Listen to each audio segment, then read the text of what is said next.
What's up, everybody? Welcome to this review video of the X900F from Sony.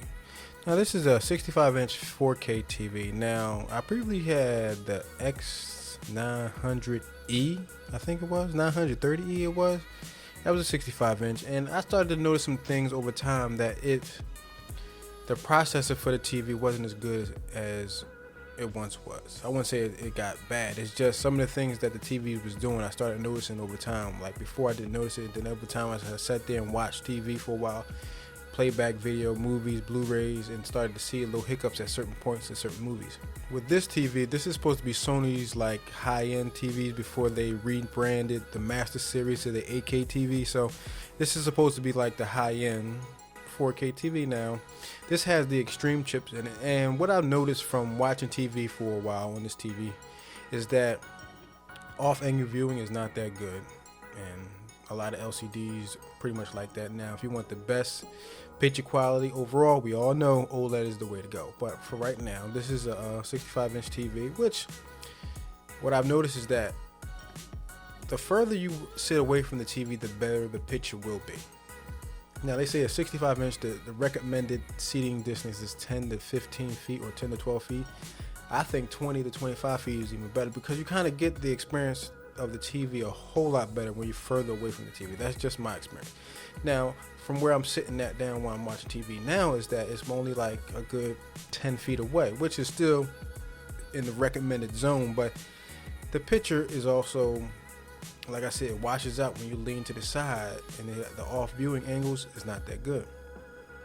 Now this is a full array backlight TV, so it gets a little chunky butt in the back of it, of course, because it ain't no edge light. So the edge light makes it a little thinner, but the full array makes it a little bit thicker, which is fine. It's still light as far as a TV.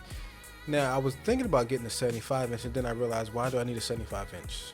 Then I had to stop and pull myself back and say, you know what, 65, the price is right. Go with this one. Can't go wrong. You know, for everything I needed to do. Now I've been playing games back on this. I play Gears of War 5 now. I still got old games. I ain't really finished a lot of games that I have. So I played Gears 5, and the frame rate was great. I think the 120 hertz refresh rate for TVs, especially 4K, is like a standard. I think every TV should have this. That's just my opinion. But when it comes to overall, like the input lag, I didn't see that many hiccups as far as the previous TV that I had. Like I've seen a lot of hiccups with the TV, a lot of input lag, all that stuff when it came to my other TV. But this one, I don't see it as much. So this is a good thing. And like the kind of games that I play, I don't play first-person shooters anymore. So for me, playing Gears of War, The Last of Us 2 when that comes out, I'm about to get that new Star Wars, I think Rebellion. So I'm definitely gonna be getting that. So over time, the games I've realized it evolved and started playing were more narrated-based games. So the first-person shooters, I don't really care if I need, input lag at be at a certain point, because I don't really play those games anymore. This TV comes with 4 HDMIs. Now we all know that 2 and 3 are the ones you can get true HDR content playback when it comes to watching 4K HDR content on this TV. They say all 4, but we all know that 2 and 3 are the ones that you can really get true HDR back.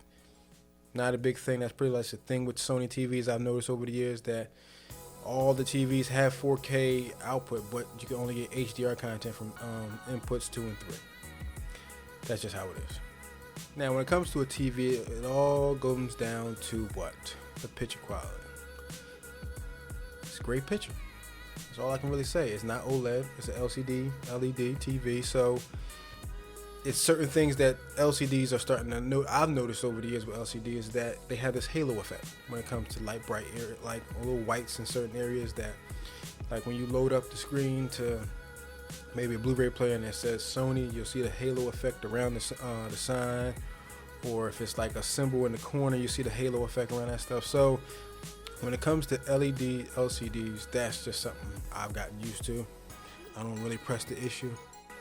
That's just something you got to deal with, unless you get a real high-end LCD that limits that. It doesn't get rid of it, but it just limits it. But overall, like I said, if you don't want that effect, you got to go with an OLED. And that's probably my next purchase eventually. I'm still trying to figure out which one I want, because it's LG and Sony, and I heard Sony use LG panels and all this other stuff when it comes to the OLED. So it's like, it's up in the air if I'm going to go with that or not. But the overall experience with this TV has been pleasant enjoyment. I can't go wrong with it, because at the price point that it's at, I got the 65 inch for $1,000, so that's not bad. You know, I got my previous TV for like a little bit more than that, so $1,000 for a 65 inch that's right now, it's still right now, so I definitely recommend getting it at that price point. Well, that's pretty much it for my review of the Sony X900F. And like I said, I recommend it at the price point it is now. If you want to get a little smaller TV, the price is even better. So you can't go wrong either way. But I want to thank you guys for watching this video. Hit that like button, subscribe button, notification button. Post your comments down below. Let me know what you think about this review and this TV. And I will see you guys in my next video. Holla back.